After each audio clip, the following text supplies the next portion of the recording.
just responding to Uncle and I don't think anyone was in this discussion was necessarily saying that.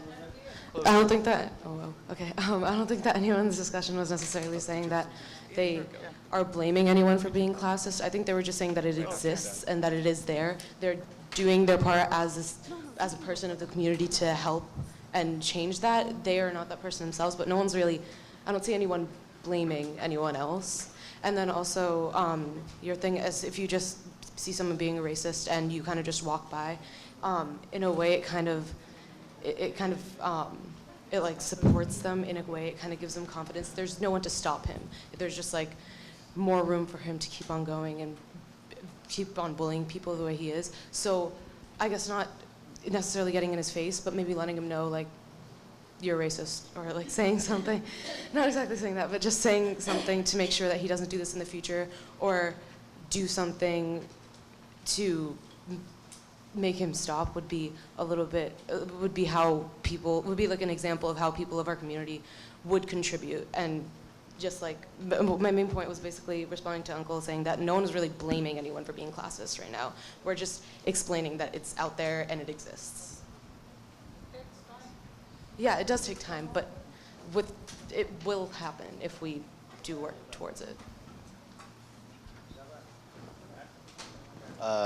Yeah, well, you know, going up to somebody and directly just telling them they're wrong and shoving it in their faces, it seems to me like an example of a story my friend told me, which involves trucks, which is very Texas.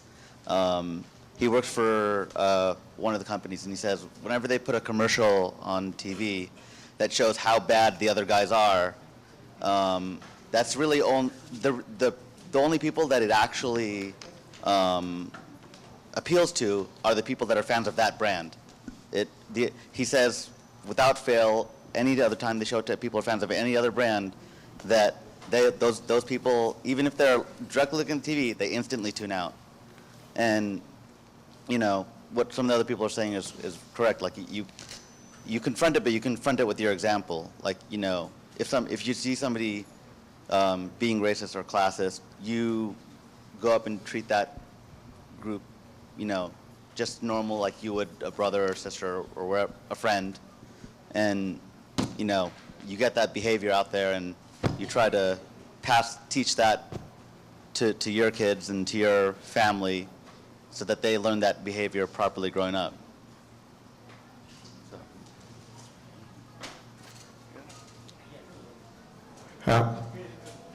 I have been standing here patiently listening to the discussions that youth have been having and the adults have been having.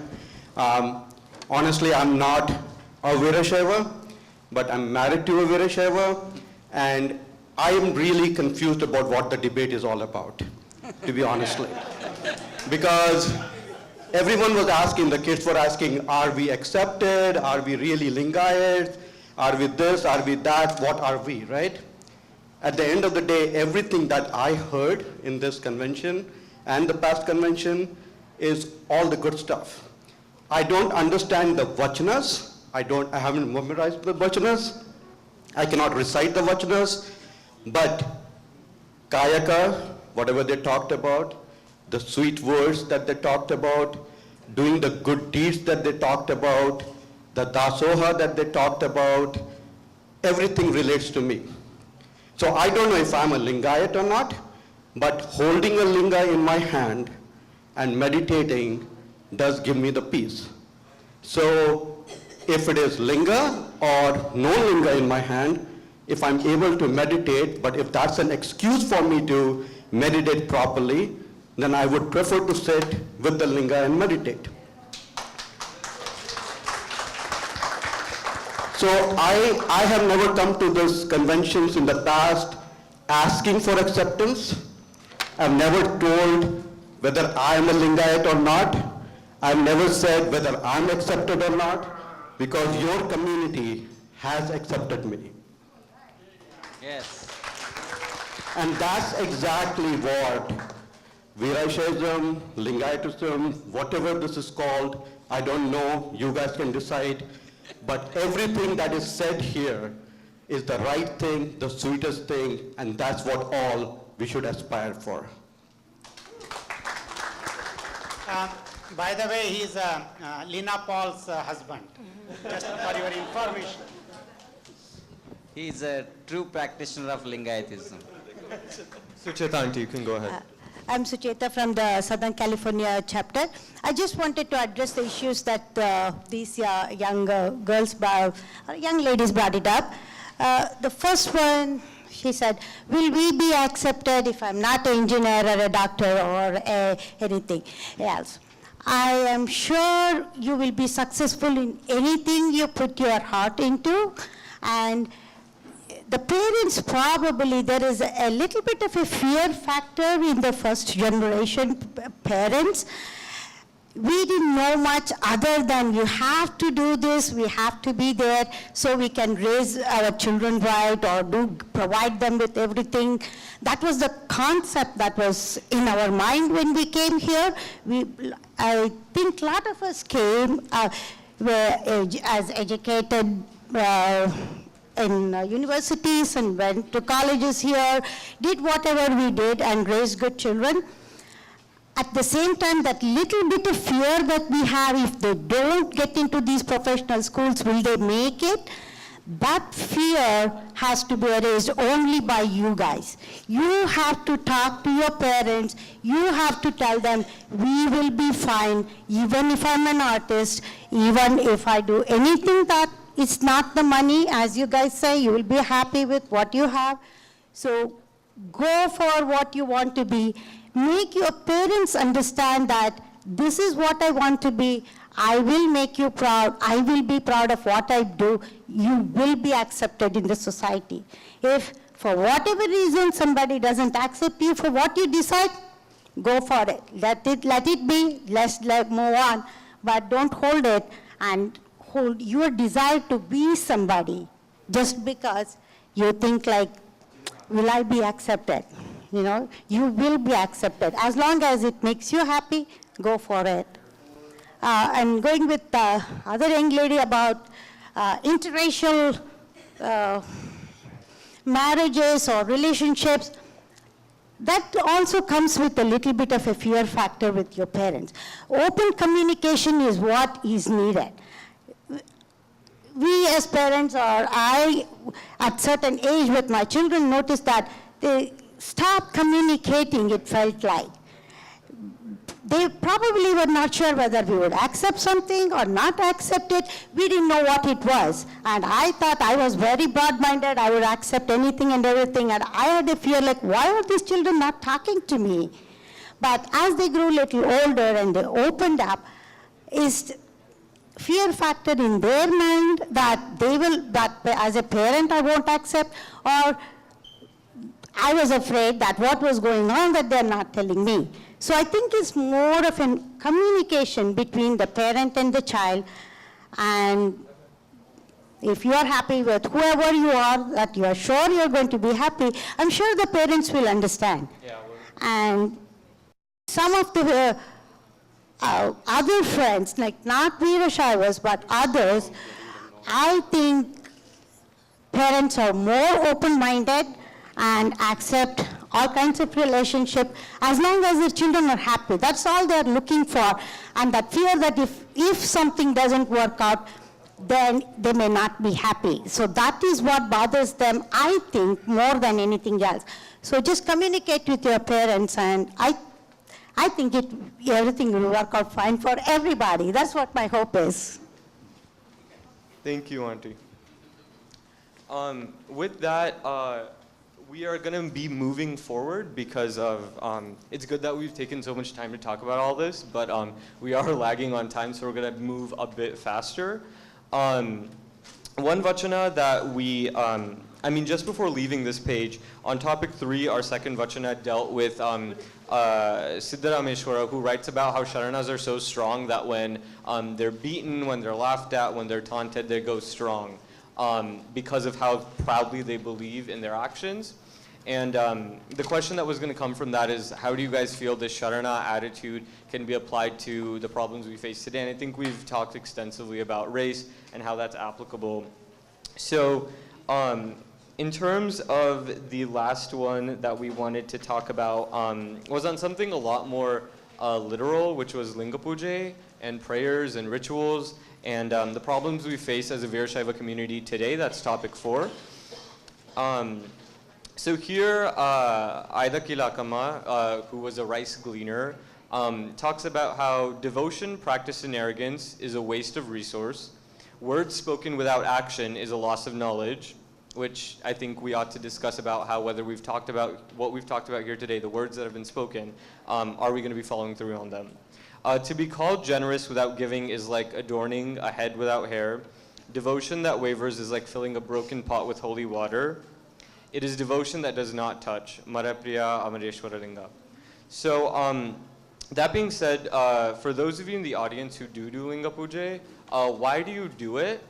And for those of you who don't, I think Swamiji mentions that Linga Puja is something you want to do on a daily basis or as frequently as you can as a form of meditation. For those of you who don't do Linga Puja daily, why don't you? Because I have both the mic, so I will get to go first. There are many reasons, different people give the different reasons why Linga Puja, you have to do the Linga Puja. So I do usually once a day or twice a day. So when I was very young, there was, we have in villages called Purana. In Purana, they will tell side stories actually. So in one of that stories, they explain why we have to do the Linga Puja. So there was a farmer, and he has lot of, he has to do homework, he has to do projects, he has to dig a well. There are so many works they have to do. Then he thought, I should have something, I should go and ask Swamiji, he can give me something so that I can use it, I don't need to do any work. Then he went to Swamiji, then he asked, okay, this is too much work, I have to do this, I have to do that, I have to do that, there's so much work, so I need something, Then Swamiji said, okay, so I will give you this ghost. Okay, it's a big ghost. The thing is that he will do anything you say, he will do it. But the day you stop, give him work, he will eat you. That is the only condition. He thinks, I have so much work, it's a very good thing, let me take him. So he takes that one.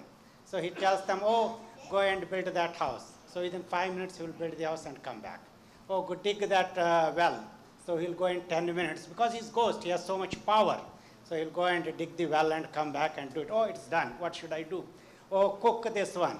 So in 2 minutes, he will cook that one. Okay, it's done. What I have to do? Oh, clean that one. He'll do. So in 2-3 days, he kept on giving the jobs, But he was doing and it was finishing. Then he got scared, he's doing that work, he's thinking about what should I tell next? What should I tell next? He could not sleep. He was so much worried because that time say, I don't have any work, then he will eat him, So he was so much worried, then he went back to Swamiji, to his guru. No, I don't know what to do with that. If I don't tell him the work, then he is going to eat me. Then Guru told me, okay, so what you have to do is, I'll tell in Kannada and then try to translate in English. Angalavemba angayalli. Angalavemba angayalli ಮೇಟಿಯಂಬ ಲಿಂಗವೈಬಿಟ್ಟು ಅಂಗೈಯಂಬ ಅಂಗಳದಲ್ಲಿ ಮೇಟಿಯಂಬ ಲಿಂಗವನ್ನಿಟ್ಟು ಅವ ಏನು ಹೇಳಿದ in your house where there is a space put a pillar. So whenever you don't have any work, tell him that make circles till I say stop. That is your work. Your work is, if I don't have any work, you just go do the circle. Okay? So our mind, even I'm telling you the story, it's little bit interesting, so you are giving the attention. But you go somewhere. Somebody is thinking about somewhere what is happening in Los Angeles, what Trump is saying, what this is happening. It's constantly, it's wandering. So we have to concentrate, to focus, meditate. This is only a media. Lingo is a media, it's very convenient. Two things, it's a media and it's convenient. So, Angalavemba Angayalli, Metiyamba Kambavanidisi, Manassu Enadala, you have to rotate that one, around that one, so it will give you some peace. So, for that reason, at least you say try to sit on the floor with the crisscross. That will help your body also. If you do every day, otherwise I have seen a lot of people could not sit on the floor, even much younger than me. But if you do every day, then you will be fit. You can sit and do it. Your back doesn't hurt, nothing happens. So this is one example. So everybody has to, any time, it doesn't have to be in the morning, evening, afternoon, whenever you have free time, just 5 minutes, 10 minutes, 2 minutes, you have to do the meditation. That is why we have to do the Linga Puja. That's one answer, but there are hundreds of those answers like that. Thank you. Moreover, the Sharanas, they never been to the universities, colleges. Most of them were uneducated. So how these vachana came? What is the means? That is only the meditation.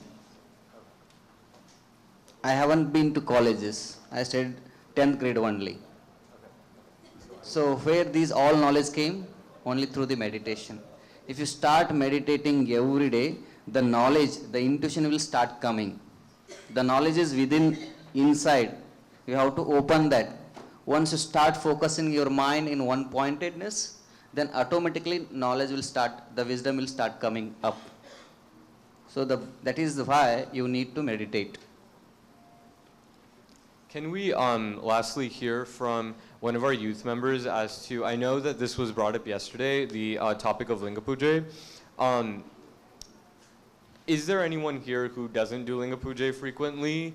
And why? But also, do you feel that there are other things that substitute for Linga Puja and are just as good as? I feel as though that there are other things that can substitute for Linga Puja. I think it's taking a moment in your life to,